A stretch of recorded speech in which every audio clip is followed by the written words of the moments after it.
kí ènìyàn tó wọnú igbó lọ kó tó lọ ṣe sinimá. Àmì ayé ọ̀rọ̀ mi. I can waste time there. Àmì ayé sára mi. Ó yìí máa ṣe dé ayé tó. Wọ́n yà sọ́ mi ní káwọn táwọn ìdí àwọn gáàpìpù. Dídè ìbámu wáyé jùlọ rẹ̀.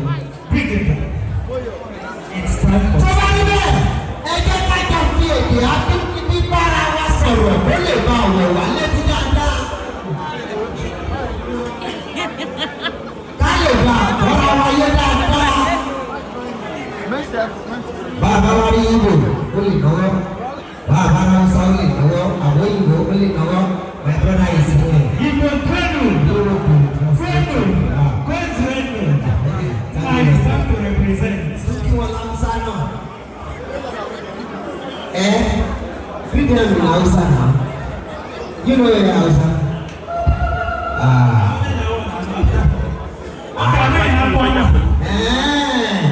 Nakwana na. Àwọn ọmọ kan wà lẹ́sẹ̀ títì tí wọ́n ń dúró sílẹ̀ fún káàkiri.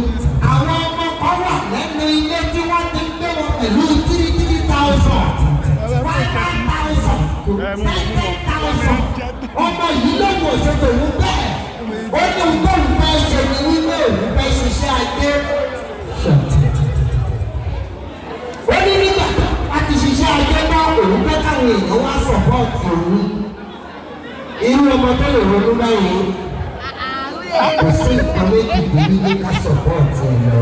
Yáà, ó ní kí sọ̀pọ̀tì. Ladies and gentlemen, I'd like you to understand that this process is an avenue for blessing. The Bible says it's so, and you shall be. Visualist. The Lord